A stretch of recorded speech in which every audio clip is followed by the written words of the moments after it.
Hi అండి అందరికీ welcome to my channel. ఇది వచ్చేసి బోడుప్పల్లో fish aquarium, under water aquarium.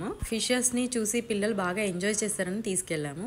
ఇక్కడ చూడండి, ఇవి వచ్చేసి రెడ్, ఎల్లో అండ్ ఇట్లా డిఫరెంట్ కలర్స్ ఆఫ్ ఫిషెస్ ఉన్నాయి ఇక్కడ. అంటే డౌట్ అవి ఆర్టిఫిషియల్ అని మన డౌట్. అంటే మనకి ఇప్పుడు హెన్స్ కూడా సమ్ కలర్ఫుల్ చిక్కీస్ లాగా వస్తాయి కదా, అవి ఆర్టిఫిషియల్ కలర్స్ వేస్తారు కదా, వీటికి కూడా అలా ఏమన్నా వేస్తారని డౌట్, న్యాచురల్ కాదేమో అని డౌట్.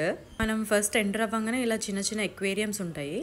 అందులో డిఫరెంట్ టైప్స్ ఆఫ్ ఫిషెస్ ఉన్నాయి. అందులో మోస్ట్ ఎక్కువ ఇట్లా కలర్ఫుల్ ఫిషెస్ ఉన్నాయి. ఇది వచ్చేసి ఎంట్రన్స్ అండి, అండర్ వాటర్ ఇట్లా ఎక్వేరియం లాగా చిన్నగానే ఉంది, బట్ పిల్లలు మాత్రం బాగా ఎంజాయ్ చేస్తారు. ఇవి వచ్చేసి ఫస్ట్ ఎంటర్ అవ్వగానే మనకి కొర్రమట్టలు అనమాట, చాలా పెద్దగా భలే ఉన్నాయి. మా పిల్లలు అయితే అసలు భయపడట్లేదు, దాంట్లో చూసి బాగా ఎంజాయ్ చేశారు అసలు, చాలా అంటే చాలా. ఇగో ఇది ఇంకొక టైప్ ఆఫ్ ఫిషెస్ అండర్ వాటర్లోనే అలా వాక్ చేస్తూ వెళ్తుంటే ఇలా కనిపిస్తాయి అన్నమాట. పిల్లలకైతే బాగుంటుందండి, మస్తు ఎంజాయ్ చేస్తారు వాళ్ళు హ్యాపీగా. ఇలా మా పిల్లలు అయితే చాలా బాగా ఎంజాయ్ చేశారు. మేబీ ఏ పిల్లలైనా ఎంజాయ్ చేస్తారు, ఎందుకంటే ఫిషెస్ వాళ్ళకి అలా వాటర్లో కనిపిస్తుంటే భలే అనిపిస్తుంది. పిల్లలే కాదు, ఈవెన్ నేను కూడా బాగా ఎంజాయ్ చేశాను. ఇంకా ఇలా అనమాట డిఫరెంట్ టైప్స్ ఆఫ్ ఫిషెస్. మేము చాలాసేపే ఉన్నాము, ఒక 1 hour దాకా. అంటే ఇంక అక్కడ ఏమీ ఉండదండి, జస్ట్ ఫిషెస్ అనమాట. ఏంటంటే పిల్లలు ఎంజాయ్ చేయడానికి జస్ట్ అట్లా ఫిషెస్ కోసం వెళ్ళాల్సిందే తప్ప డిఫరెంట్గా అంటూ ఏమీ ఉండదు. కానీ అలా సరదాగా బయటికి తీసుకెళ్ళడానికి పిల్లలతో అయితే బాగుంది. ఇక్కడ ఈ చిన్న ఫిషెస్ అవి ఎటు వెళ్తుంటే మేము అటు వెళ్తుంటే పిల్లలు మాత్రం బాగా ఎంజాయ్ చేశారు వాళ్ళు.